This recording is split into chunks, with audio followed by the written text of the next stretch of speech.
propose de commencer hein, sans attendre. Donc déjà, on vous remercie d'avoir pris part à ce webinaire, d'avoir accepté l'invitation. Bon, je vais pas représenter Totem. N'hésitez pas à me contacter si il vous manque des infos sur Totem. Juste l'objectif du jour, hein, c'était sur une proposition de Take Care, d'un peu vous amener de l'information sur les actions de décarbonation pour vos entreprises.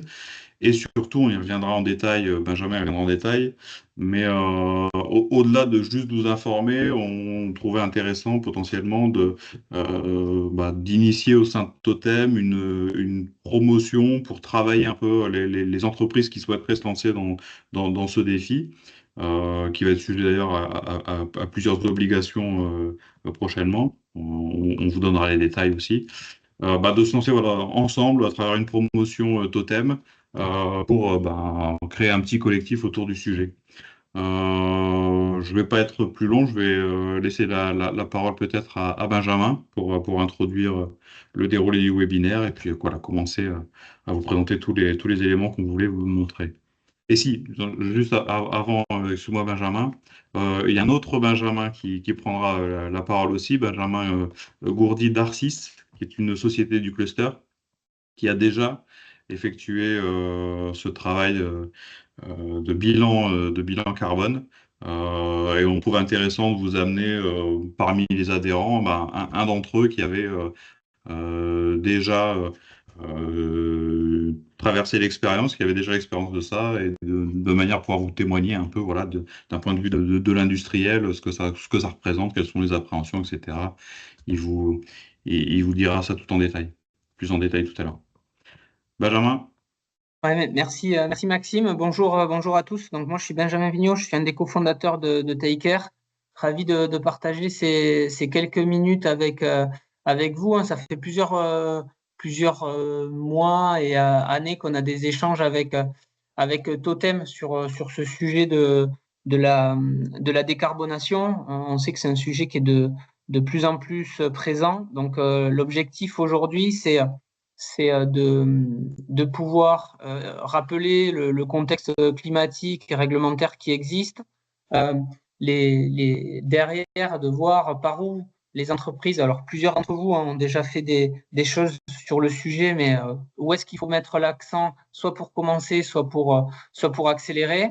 Derrière, il y aura le témoignage donc, de Benjamin, comme Maxime l'a dit, et puis après, on va parler des solutions qui pourraient être mises en œuvre au sein de Totem. On le voit de plus en plus hein, au sein des clusters, des synergies collectives sur ces thématiques-là, parce que la décarbonation, pour certains d'entre vous, c'est un nouveau métier.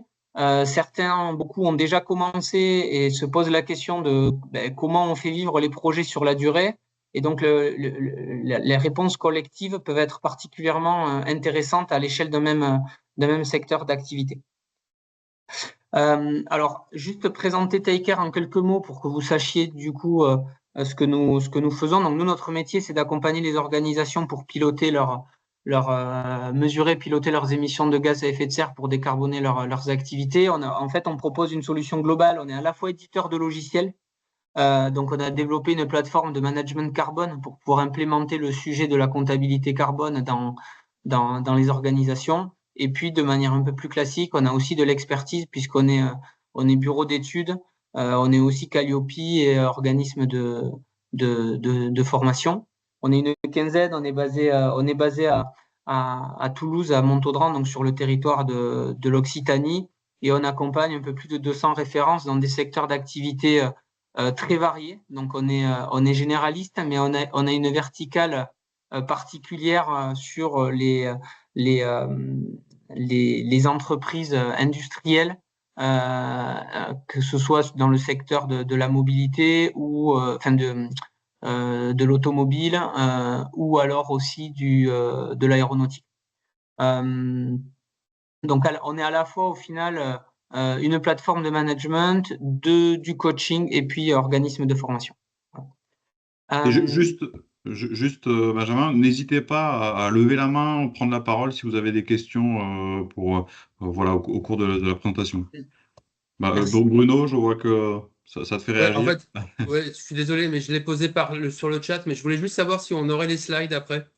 Oui, oui, Bien D'accord. sûr, ouais. je vous Ok, enverrai les merci. planches et vous faites bien de le dire parce que je ne vois pas, moi je vois uniquement, je suis en plein écran, donc merci Oui, oui, il n'y a Maxime pas de souci. de faire Je fais le la modérateur. modération. Pas de Ouais, voilà, problème. merci. En effet, n'hésitez pas, je pense que on est aussi un nombre assez restreint, donc intervenez au fur et à mesure si vous avez des remarques ou des questions, ça sera plus riche pour vous à l'issue de la séance. Donc, juste quelques éléments sur le contexte climatique que je reprends parce que je pense, hein, d'ailleurs, il y a certaines personnes qui sont dans le webinaire, on se connaît déjà, donc certains ont déjà un bon niveau de maturité sur le sujet, certains peut-être un peu moins. Donc, juste dire que le contexte climatique dans lequel on est aujourd'hui et qui nous amène à se poser la question de la décarbonation, il vient finalement de nos activités depuis 100-150 ans qui ont fait qu'on a progressivement utilisé de plus en plus d'énergie fossile, donc gaz, pétrole, charbon. Jusque-là, c'était plutôt des bonnes nouvelles, hein, enfin, dans le sens où ça a permis de développer la santé, l'éducation, la mobilité, etc., etc., depuis 150 ans. Mais progressivement, on s'est rendu compte que c'est la combustion des énergies fossiles, alors même s'il n'y a pas que les énergies fossiles dans l'augmentation des gaz à effet de serre, mais en particulier la combustion des énergies fossiles, on crée un gaz à effet de serre additionnel dont une des conséquences est l'augmentation de la température et donc avec une alerte notamment du monde scientifique depuis plusieurs années sur le lien direct entre la combustion des énergies fossiles et les impacts sur la température. Donc, dans ce contexte-là, on a assisté à une réponse politique, alors qui commence à dater maintenant. Les accords de Paris, en novembre, je crois, fêteront leurs 10 ans, euh, avec des engagements qui ont été pris d'abord politiques, à l'échelle internationale, et puis à l'échelle européenne, et puis à l'échelle des pays. En France, ça se matérialise par la SNBC, la stratégie nationale bas carbone, qui donne feuille de route ou un horizon de neutralité carbone sur notre territoire à horizon 2050. Et puis donc, après la réponse politique, ça devient aussi stratégique pour vos entreprises, puisqu'il y a des enjeux de business et de part de marché. Je pense que parmi les acteurs là autour de l'écran, il y a à la fois des grands donneurs d'ordre, puisque il y a la SNCF, Madame Pinelli qui est là. Il y a aussi des acteurs, des fournisseurs de rang 1 et 2, potentiellement, alors je n'ai pas le détail, mais des acteurs comme Actia par exemple. Et puis on peut avoir des structures aussi de plus petite taille. Donc finalement, il y a des enjeux et il y a des attentes des donneurs d'ordre sur les sujets de décarbonation parce que leur propre décarbonation passe par la décarbonation de leur supply chain. Donc, c'est un sujet qui est important pour maintenir ces parts de marché. C'est un sujet qui est important pour obtenir des financements. Juste avant vous, là, j'étais en échange avec les fonds croissance, par exemple, de la Banque populaire occitane, qui investissent aussi dans plus de 70 actifs en Occitanie et qui souhaitent, alors je prends cet exemple-là parce qu'il est tout frais, mais c'est vrai pour d'autres fonds d'investissement ou banques publiques d'investissement, etc., mais qui souhaitent piloter finalement la climat-compatibilité de leurs actifs. Il y a des enjeux de marque employeur pour attirer les jeunes talents ou pour fidéliser aussi les ressources clés. Il y a un contexte aussi légal qui va s'intensifier. Alors, je n'ai pas prévu de parler d'omnibus pour ceux qui le connaissent, enfin de la CSRD, puis d'omnibus ce matin. Mais dans tous les cas, on est en train d'avancer sur des contraintes réglementaires de plus en plus fortes. Et puis souvent aussi, on souhaite obtenir des labels pour pouvoir matérialiser les engagements. Et donc la décarbonation, forcément, en fait partie. J'en ai pas cité, mais un qui est souvent demandé, c'est EcoVadis, par exemple, mais c'est pas le seul. Voilà sur la partie contexte stratégique, pour remettre tout le monde sur le même niveau. Donc maintenant, quand on parle de décarbonation, donc par où commencer? Déjà un rappel sur de quoi on parle sur les transports. Au sein de l'Union européenne, ça pèse à peu près 30%, vous l'avez ici. C'est la dernière, les derniers chiffres en bas sur le transport des émissions au niveau européen. Et puis, on a l'évolution depuis 90. Donc, c'est des données qui datent de 2022, mais de l'UE. Donc, je l'ai pris à l'échelle de l'UE parce que vous êtes plusieurs acteurs à avoir des marchés sur ce territoire-là. On voit aussi que sur la mobilité, il y a encore alors là, j'ai pris l'exemple du transport intérieur ici, mais c'est encore un secteur, du coup, il y a des enjeux qui sont forts. Il y a à la fois des solutions, et on y reviendra, qui sont déjà sur la table, parce que l'électrification de la mobilité, c'est déjà une réalité, mais il y a encore besoin d'asseoir ce modèle-là, et on le voit ces derniers mois notamment. Donc voilà pour les évolutions dans le temps. Et ensuite, en termes de répartition par mode de transport, bon, mais sans surprise, on a le transport routier qui pèse quasiment les trois quarts des émissions. Voilà. N'hésitez pas si vous avez des remarques ou des modérations à faire sur ces éléments-là de vos côtés. Voilà, et pour faire un petit focus sur les véhicules neufs, donc la voiture individuelle notamment, hein, je sais qu'il n'y a pas des acteurs que de ce secteur-là, mais je trouve que c'est un élément quand même qui va être très structurant dans les années qui viennent. C'est qu'avec l'électrification du parc, il y a quand même une feuille de route qui va contribuer à faire réduire les émissions de manière assez importante. Et à ce titre-là, le secteur peut avoir un temps d'avance sur d'autres secteurs d'activité qui n'ont pas forcément encore tous les éléments qui sont réunis pour proposer des objectifs tels que ceux qui sont affichés là. Oui, Bruno. Alors, je suis désolé, je vais encore intervenir, mais je voulais savoir comment vous gériez cette... parce que l'électrification du parc, ça va pousser à une certaine décarbonation, à condition que le mix électrique du pays concerné dans lequel on roule soit décarboné. On est d'accord. D'accord. Non, mais on est bien d'accord.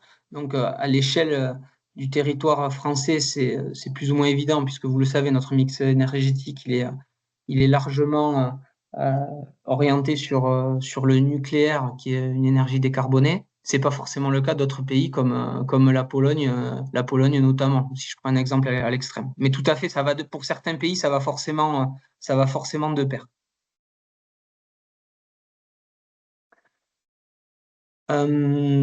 Donc voilà pour les éléments de contexte. Concernant la décarbonation et le par où commencer ou par où continuer, hein, finalement, ça va aussi de pair parce que aujourd'hui, on n'est pas rentré dans le détail de qui a fait, qui n'a pas fait, où est-ce que vous en êtes de votre niveau de maturité. Je pense que la majorité des acteurs là, qui sont là aujourd'hui ont certainement peut-être fait un premier bilan carbone, ont peut-être construit une stratégie climat, ont peut-être déjà engagé leur supply chain, ça se fait chacun à des niveaux de maturité différents. En tout cas, ce qui est nécessaire de faire quand on dit de passer à l'action, le premier élément, c'est de pouvoir mesurer. De pouvoir mesurer de manière, une fois, c'est déjà bien, ça permet d'avoir en tête les ordres de grandeur, mais pour ceux qui le font depuis plusieurs années, et qui connaissent un peu la comptabilité carbone, on voit que c'est pas si simple d'avoir des mesures fiables parce que la comptabilité carbone, ça se construit aussi sur la durée. Et mesurer son impact, c'est aussi prendre des hypothèses, c'est réduire des incertitudes, réduire des hypothèses quand on est un donneur d'ordre qui a des milliers de fournisseurs, de pouvoir fiabiliser son scope 3, c'est vraiment un sujet qui prend plusieurs années. Donc la mesure, oui, c'est bien de le faire une fois, mais pour le fiabiliser, il faut le faire de manière régulière, année après année. Après, bien sûr, il y a le plan de transition, c'est-à-dire comment je vais décarboner et à quel coût. Voilà. Et puis ensuite, il y a le passage à l'action. Un rappel sur le bilan carbone, qui est donc la méthode de mesure et ici de construction de plans de transition, puisque le bilan carbone, c'est pour ça que j'ai pris soin de le préciser, c'est à la fois la mesure, mais aussi la construction d'un plan de transition. Mais le bilan carbone, il y a un petit R. Donc c'est une méthode, le bilan carbone doit être conforme à la méthode bilan carbone de l'ADEME. Sinon, on ne parle pas de bilan carbone. On peut parler d'empreinte carbone, on peut parler d'impact carbone, on peut parler de ce que vous voulez, mais quand on parle de bilan carbone, c'est adossé à la méthodologie. Et la méthodologie, c'est bien mesurer et construire. Donc, juste quelques éléments de rappel de la méthodologie. Le bilan carbone, c'est de comptabiliser l'intégralité des émissions de gaz à effet de serre d'une organisation. Donc oui, il y a le CO2, mais il n'y a pas que le CO2, il y a aussi des gaz à effet de serre comme le méthane, le protoxyde d'azote dans les engrais, le méthane c'est plutôt l'élevage, les halocarbures aussi, donc enfin les gaz fluorés. Et tous ces gaz-là, on va les traduire en fait en tonnes équivalent CO2, qui est l'unité de référence. Donc c'est pour ça, c'est souvent un abus de langage de dire, on parle d'émissions de CO2, mais il n'y a pas que le CO2. Et soit dit entre nous, le principal gaz à effet de serre, c'est l'eau, c'est H2O, mais avec un cycle de l'eau qui est relativement stable, c'est pas le fond du problème aujourd'hui. Voilà. Et puis, en termes de comptabilité carbone, on parle aussi de plusieurs familles d'émissions. Donc, historiquement, pour les personnes averties, il y a les scopes 1, 2 et 3, avec le scope 1 qui se résume aux énergies fossiles utilisées sur les sites, donc vos chaudières à gaz, au fuel ou autre. Le scope 2, on va dire que c'est l'électricité, les climatisations, et puis le scope 3, c'est tout le reste. Donc, les familles d'émissions, je les ai détaillées un peu plus ici. On en retrouve plusieurs. Et donc, quand on fait un bilan carbone, on doit analyser les émissions de gaz à effet de serre de toutes ces familles d'émissions. Donc, pour les acteurs, certains d'entre vous, qui sont notamment sur alors, le ferroviaire, un peu moins, mais en tout cas sur le transport routier, forcément, l'utilisation des produits va prendre une part énorme puisque ça va être la combustion du gazole pendant la durée de vie des produits. C'est le cas dans l'aéronautique aussi, par exemple. Donc voilà pour les différentes familles. Concernant le passage à l'action. Donc on a souhaité mettre en avant 4 éléments principaux. Donc peut-être que ça peut faire l'objet d'ailleurs de le détailler chacun d'entre eux ensuite, Maxime, lors d'autres webinaires ou de capsules aussi qu'on pourrait faire de quelques minutes pour les envoyer. Donc pour ceux qui ont déjà mesuré et construit leur plan de transition, soit une fois, soit plusieurs fois. Donc le premier élément pour passer à l'action, ça va être de mettre en œuvre souvent les quick wins ou les petites actions. Nous, on a pour habitude de dire il n'y a pas de petites actions parce que ça permet de créer une dynamique. Il y a des choses qui ne nécessitent pas ou peu d'investissement et qui permettent de décarboner, quand bien même ça puisse être à la marge, mais ça, c'est des éléments qui sont positifs, qui sont visibles en interne, en externe, et qui permettent de matérialiser un engagement. Et donc, il faut y aller. Et idéalement, il faut mesurer ce qui a été fait pour pouvoir le valoriser ensuite. Donc, les premiers éléments, et je pense que vous avez tous sur la table déjà des actions qui ont été mises en place, c'est d'y aller, de les structurer, de les mettre en œuvre, quand bien même l'impact n'est pas forcément très important, mais peut-être que l'investissement n'est pas forcément aussi énorme et ça permet de créer la dynamique. Un autre élément aussi qui est souvent un peu sous-estimé aujourd'hui, c'est de mesurer le niveau d'investissement qui est nécessaire pour passer à l'action. Aujourd'hui, c'est bien de construire des plans de transition et certainement plusieurs d'entre vous l'ont fait, mais ils l'ont pas forcément chiffré. C'est-à-dire de réduire de 30% mes émissions de gaz à effet de serre en 2030-2050, j'en sais rien. Combien ça me coûte? Combien coûtent les actions que j'ai prévues de mettre en œuvre au niveau de mes CAPEX, au niveau de mes OPEX, pour que ce soit un outil d'aide à la décision pour vos CODIR ou vos COMEX sur la durée. Parce que oui, il y a des petites actions, mais souvent, il y a des actions de fond qui sont structurantes et qui nécessitent de s'engager, parfois les modèles économiques sur la durée. Donc, c'est important de chiffrer les actions, à la fois les gains CO2, mais aussi les investissements nécessaires et les gains business à terme. Et souvent, il faut faire ce travail-là par des matrices aussi de risque-opportunité pour pouvoir chiffrer à long terme les intérêts. Donc peut-être plusieurs d'entre vous peuvent en être là, c'est-à-dire ils ont déjà fait, mais finalement ils ont une stratégie, ils ont une feuille de route, mais qui n'est pas encore chiffrée, donc on a du mal à aller plus loin parce qu'on ne matérialise pas l'effort nécessaire. Un élément aussi qui est important, ça va être que vous puissiez, pour que vous ayez fait ou pas encore votre plan de transition, vous allez vous rendre compte très vite que du coup, l'importance de la supply chain. On avait des échanges, alors un exemple avec un acteur du secteur, c'était une filiale de Renault qui s'est rendu compte qu'une fois qu'elle avait isolé, donc elle avait laissé de côté l'utilisation des véhicules, donc la combustion du gazole, mais une fois que ça s'était enlevé, les 2 tiers de ses émissions, c'était ses fournisseurs, sa supply chain. Et donc, ils souhaitent embarquer, je crois que c'était eux, ils ont 10 000 références, cette filiale-là, 1000 fournisseurs. Et donc, ils souhaitent, vu que ça pèse 2 tiers de leur bilan carbone, je le redis, mais une fois l'utilisation des produits enlevés, du coup, il faut les embarquer sur un projet, il faut leur donner, communiquer avec eux, leur donner aussi des outils pour pouvoir à la fois mesurer de manière plus efficace, mais aussi les inviter, les inciter à décarboner avec eux sur certains projets. Donc, ça passe aussi par nous. Il Oui, me semble que c'est le cas aussi de la SNCF. Madame Pinelli me reprendra oui, si je me trompe, mais que l'impact carbone mesuré de la SNCF était en partie extrêmement majoritaire, provenait de ces approvisionnements, ouais, ces fournisseurs. Tout à fait, tout à fait. Je crois même qu'on est à 80% à peu près. C'est le C'est chiffre que j'aurais en vraiment, tête. en fait, notre décarbonation est essentiellement celle de nos fournisseurs. tout à Mm. fait.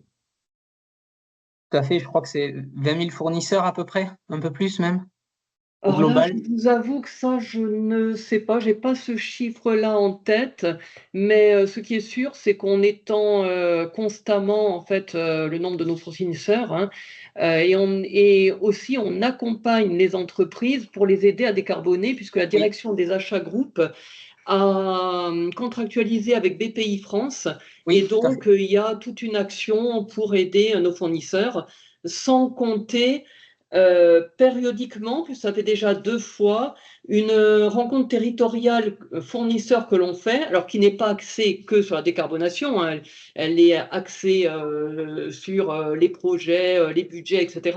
Mais il y a aussi une partie décarbonation. Et donc, on avait fait une grande rencontre dans laquelle avaient participé environ 450 fournisseurs. C'était en avril 2024. Et l'année prochaine, en 2026, probablement en premier trimestre, on renouvellera ça.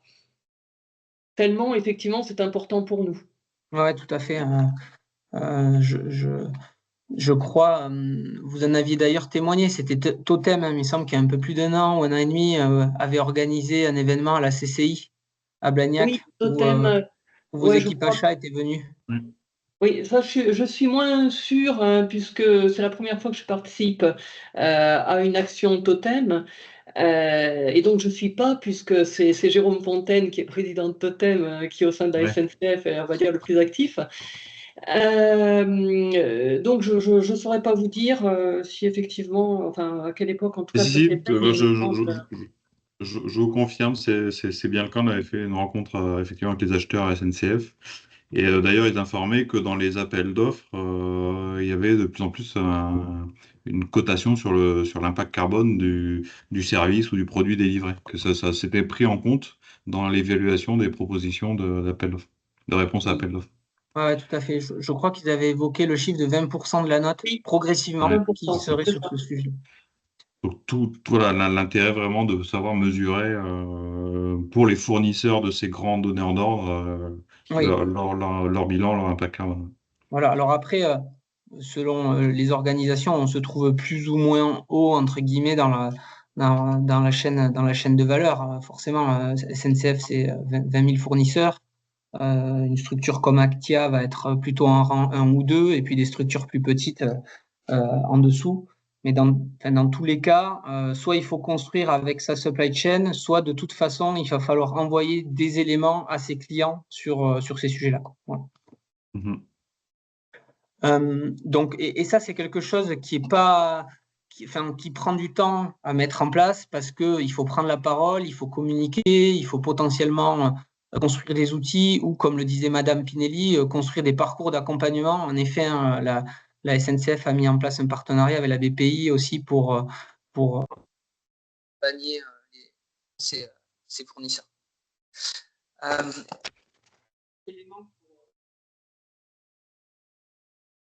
Ah, alors, je sais pas si c'est que moi, mais on t'entend moins bien. On t'entend plus, Benjamin. Ah, c'est revenu là. Ouais, c'est bon. Pardon, Non, j'ai c'est fait bon, une c'est mauvaise. revenu. Ouais, j'ai fait une mauvaise manipulation avec mon Bluetooth. Je m'en excuse. Ok.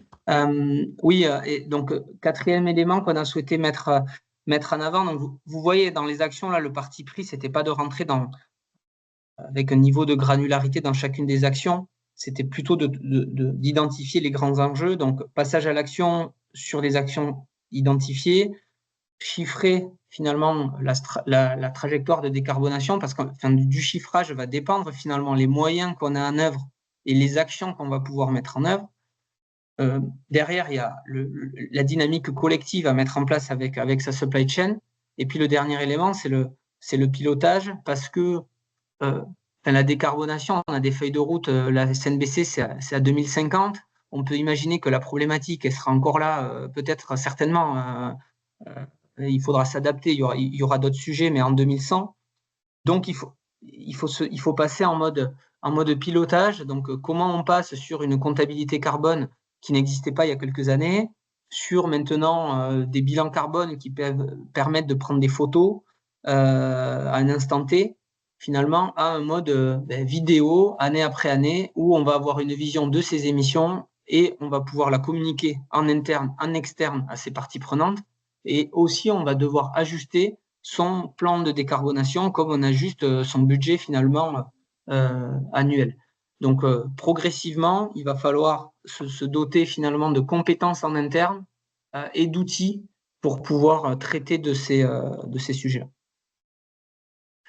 On voit de plus en plus, hein, d'ailleurs, on a vu il y a quelques années, on va dire dans les ETI, les grandes entreprises, des postes d'énergie manager je crois que c'est Saïd, hein, de chez Continental Automotive, dont c'est l'activité qui se sont créées dans les entreprises. Et de plus en plus, on voit des postes aussi de carbone manager qui se créent pour accompagner ces projets-là. Voilà sur les enjeux. Je passe la balle à Benjamin. J'imagine qu'il est arrivé, mais comme je ne vois pas. Oui. Ouais, si. Bonjour à Parmi nous. tous. Vous m'entendez bien? On t'entend et on te voit, Benjamin. Parfait. Donc, bonjour à tous. Je suis Benjamin Gourdy, chargé RSE pour l'entreprise Arcis. Alors, Arcis, c'est une PME d'environ 150 salariés, située à Blagnac. Et dont le domaine d'activité, c'est l'électronique sécuritaire et l'instrumentation en environnement sévère. Donc, on a 3 marchés. Ça va être le nucléaire civil, la défense nucléaire et également le marché ferroviaire. Donc, voilà pour le contexte de l'entreprise. Et aujourd'hui, Maxime et Benjamin ont souhaité que j'intervienne pour faire un petit retour. Hein, c'est ça, Maxime. C'est ça, ouais. C'était de... Ouais, et surtout, n'hésitez pas, je m'adresse aux participants, hein, Benjamin est là pour témoigner de comment Arcis a entrepris la démarche. Et vous, bah voilà, alors si vous êtes déjà dans la démarche, vous reconnaîtrez peut-être dans ce qu'évoquera Benjamin. Si vous ne l'êtes pas encore, bah, de poser vos questions sur tout ce qui peut voilà, vous poser des appréhensions en termes de tout ce que ça représente, ce travail pour une entreprise. N'hésitez pas à lever la main et intervenir. C'est ça qu'on voulait, qu'on trouvait intéressant. Ouais.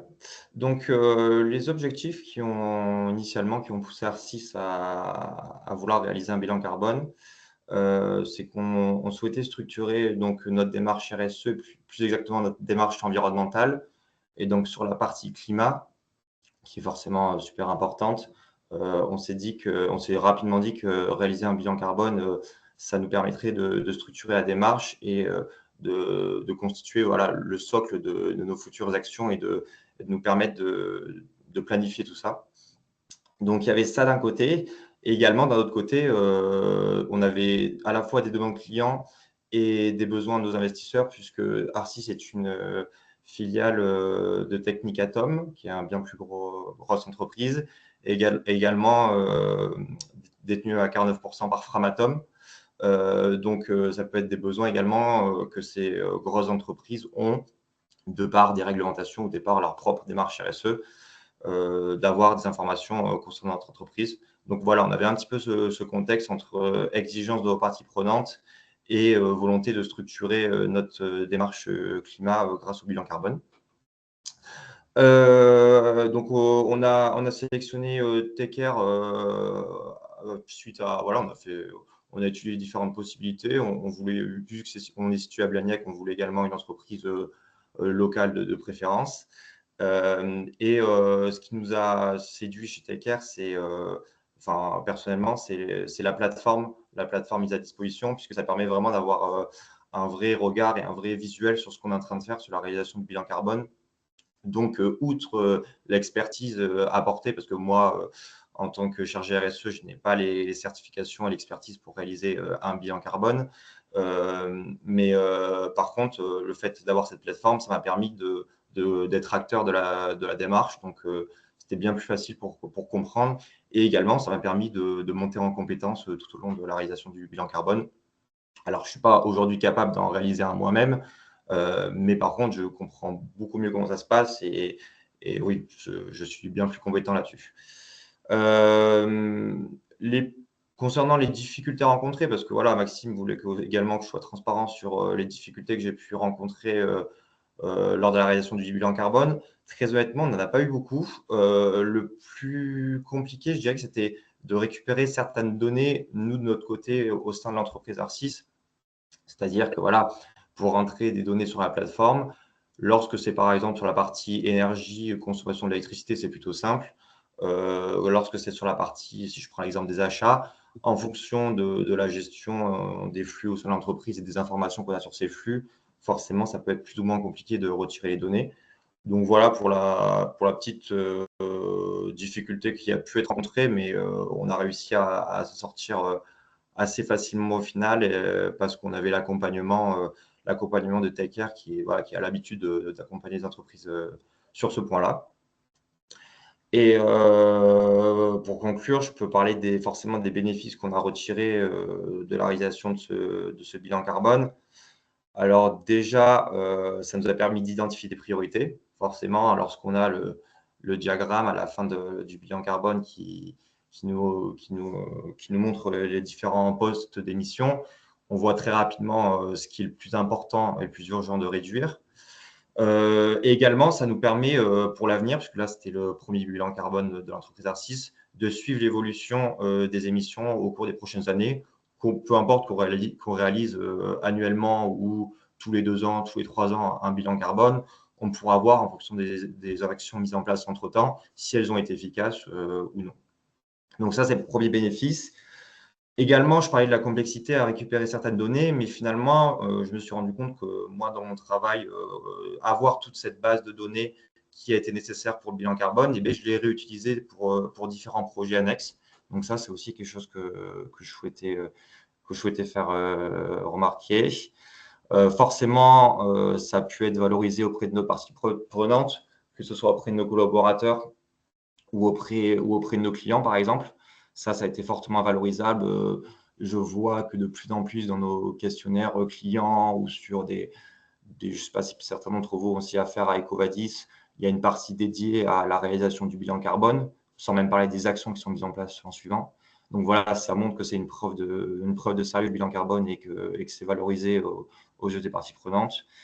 Et au final, je dirais qu'il ne faut pas craindre une complexité de l'exercice, puisque nous, à travers à la fois la plateforme et l'accompagnement des carbon killers, comme ils sont appelés chez TechCare, on a pu très facilement réaliser cet exercice alors qu'on n'avait aucune expérience sur ces points-là. Ça avait été jamais fait, que moi, à titre personnel, je n'avais pas les compétences pour le réaliser avant de le faire avec Teker. Voilà. Ok, merci Benjamin.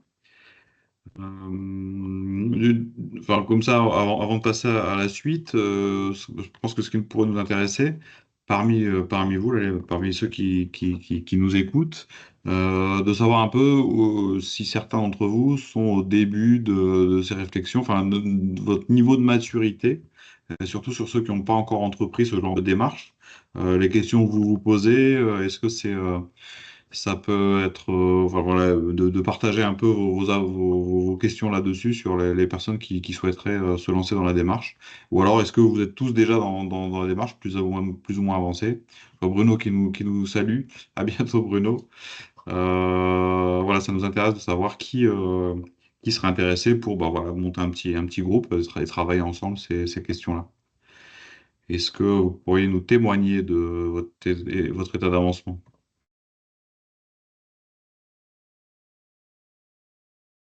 Toujours compliqué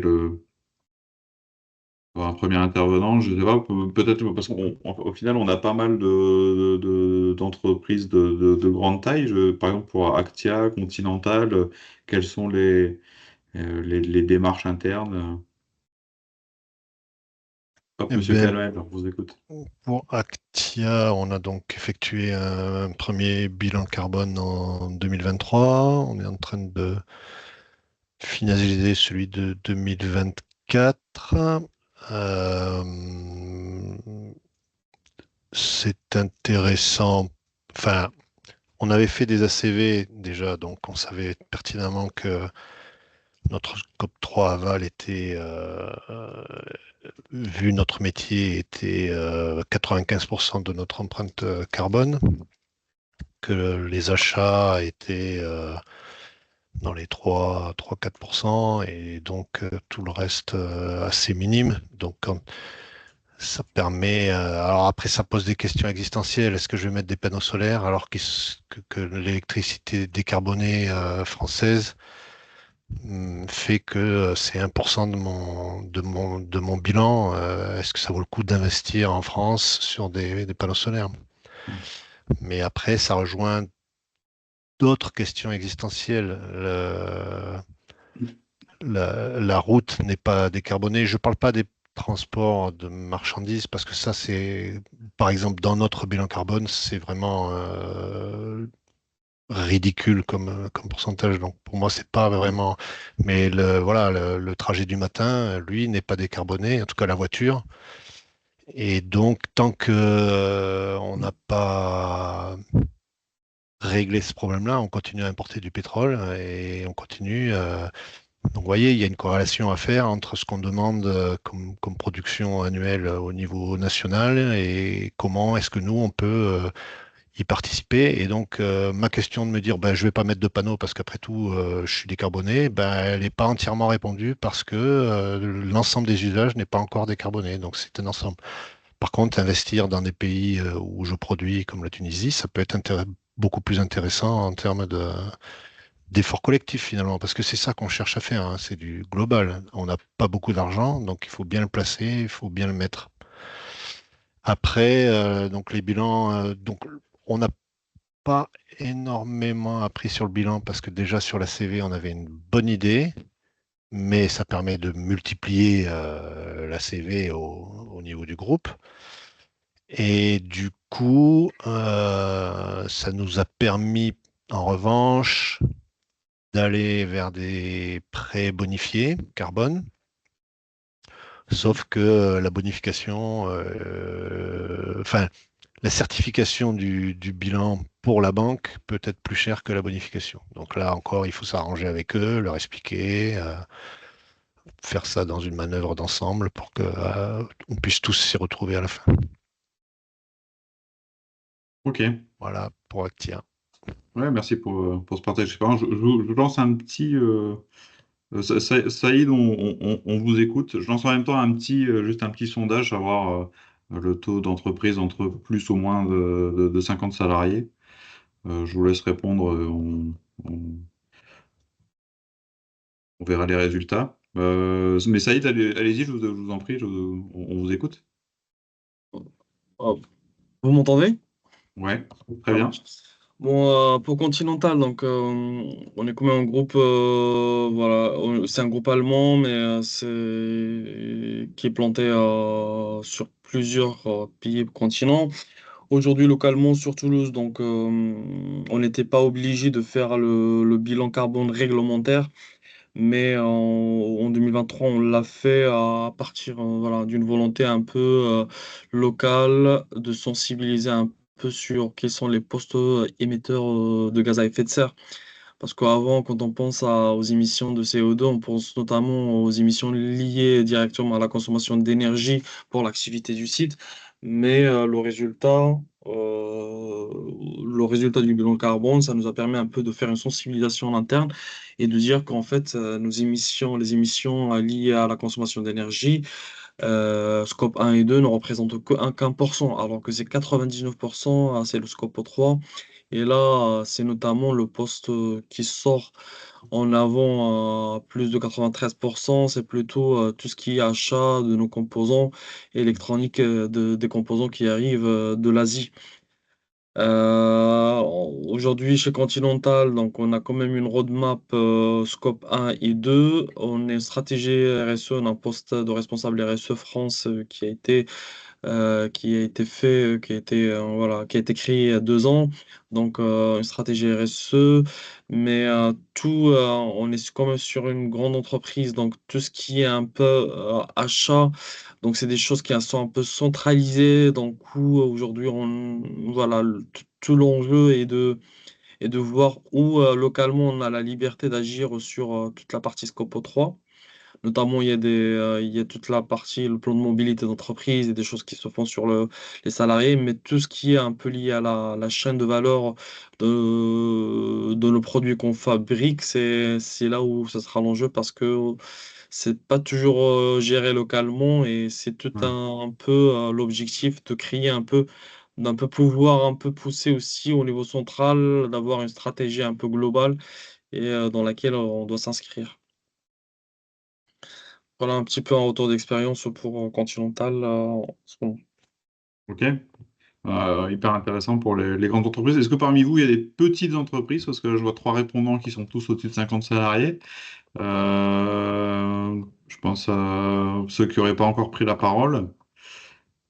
Je suis pas sûr du coup. Ouais, bah oui. Faudra que... Il faudra que peut-être Maxime, si tu souhaites pousser le sujet, que tu t'envoies le sondage peut-être directement après sur un mail ad hoc, mais ça, je sais pas si Ouais, c'est. Tu verras. ouais, on fera un petit... Ok. on verra comment on peut interroger les autres types d'entreprises. Euh, du coup, on bascule là sur la dernière séquence. Hop, je vais reprendre la main. Ouais, sur les actions collectives qu'il est possible de mettre en place.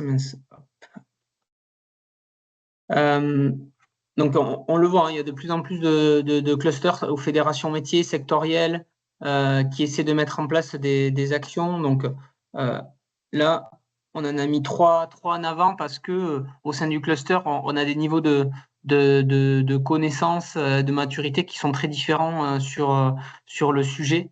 Donc, là, je pense pas qu'il y ait des personnes de la cible, mais d'un côté, ça se comprend, puisque les personnes qui sont là, vous êtes tous initiés sur les sujets. Ça fait partie, pour certains, voire la majorité des personnes qui sont là, ça fait partie de vos fiches de mission, de vos fiches de poste, de vos enjeux stratégiques.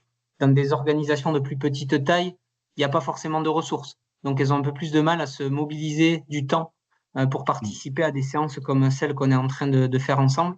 Donc, des collectifs qu'on peut monter, il y en a un qui s'adresse et qu'on a déjà adressé avec des clusters plutôt aux entreprises de moins de 50 salariés qui n'ont pas le temps, où là, on va créer une promo de décarbonation. On ne va pas appeler ça du bilan carbone, on va plutôt appeler ça de l'empreinte carbone d'ailleurs, parce que on va essayer d'avoir un budget qui soit le plus accessible possible pour ces sociétés-là, et donc du coup c'est pas forcément du bilan carbone. Je vais y revenir après.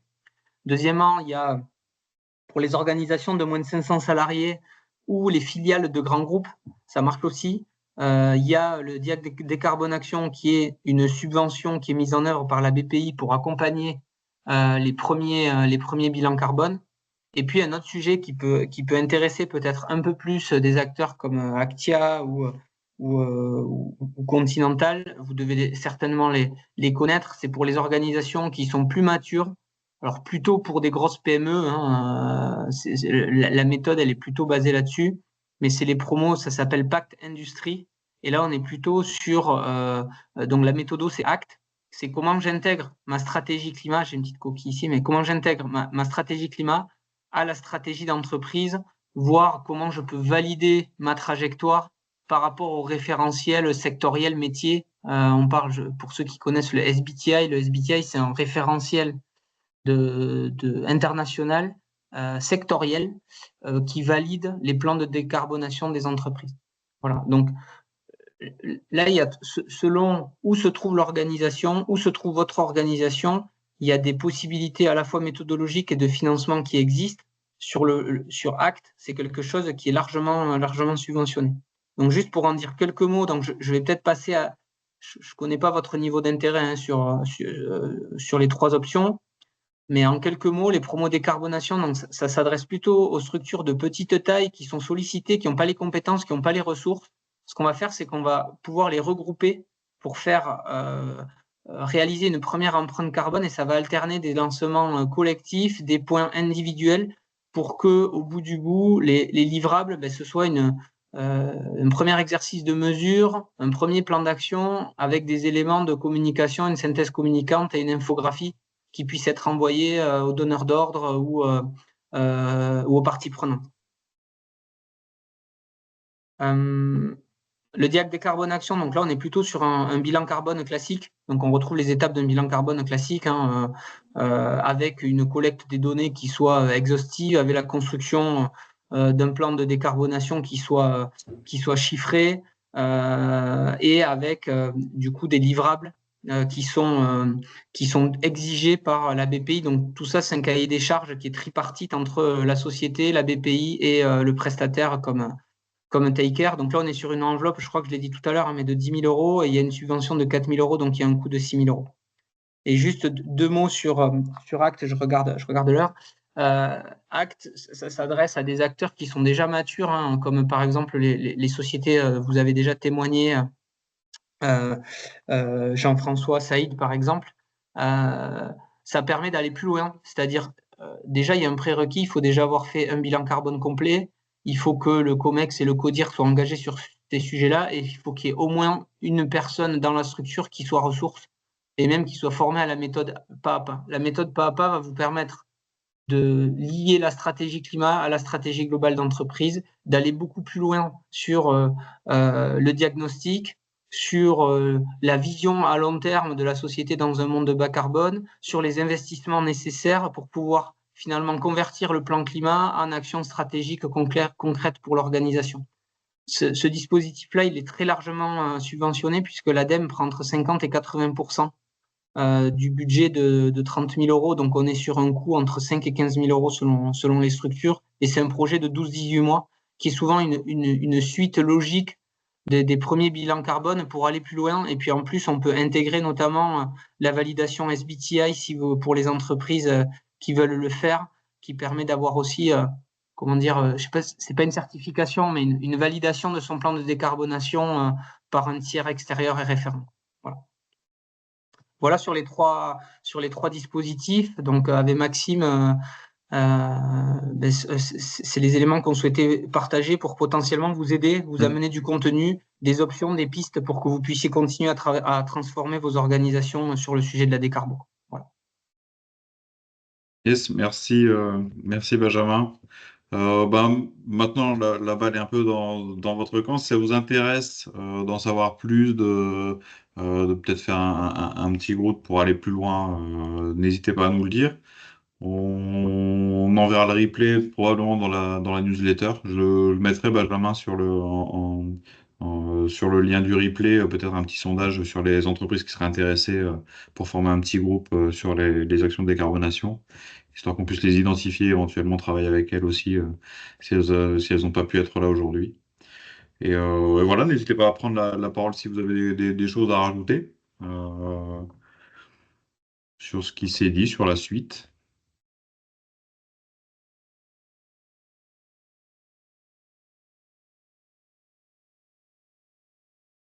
Pas de, pas de complément.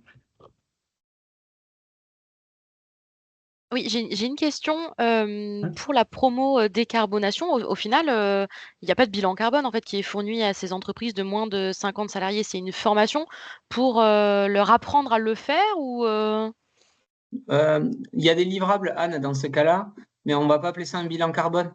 Parce qu'en fait, quand on fait la promo décarbonation, on ne va pas faire un scope 3 complet. Parce que compte Ok, tenu qu'on veut alléger l'expérience pour l'entreprise, on va faire le top 5 des principales émissions du scope 3. On ne va pas forcément chiffrer les actions. Donc, au niveau méthodologique, et nous, on est garant de ça, on ne peut pas appeler ça du bilan carbone. Voilà. oui, ok, Et ça, d'accord, ok. on a posé même la question à l'ABC, hein, qui est garant de la méthode, et ils sont alignés avec ça. Voilà. Donc, on appelle ça une empreinte carbone. Mm. Qui permet déjà de faire quelque chose sans que ce soit exhaustif comme le demande un bilan carbone. Ok, d'accord, ok, ça marche. Merci. Merci Anne. Euh, ok, bon. Est-ce qu'il y a d'autres questions, d'autres interrogations avant d'éventuellement clôturer? Non, je dirais simplement pour Actia, euh,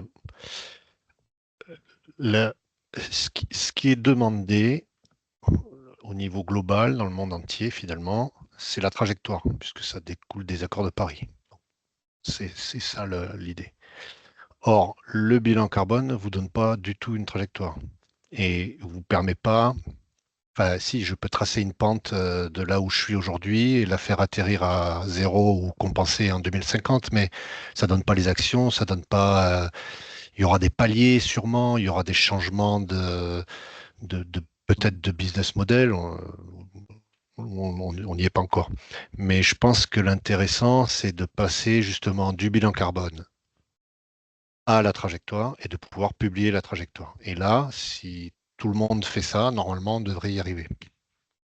Ouais, c'est C'est vrai pour que ça c'est. qu'on a rejoint l'accélérateur décarbonation pour, euh, pour pouvoir publier des objectifs. Parce que sans une expertise et un accompagnement, je peux le faire, hein, je trace ma courbe, mais pour moi, je pense que ça vaut rien. Donc l'accélérateur décarbonation pour ça, et donc le bilan carbone est un prérequis.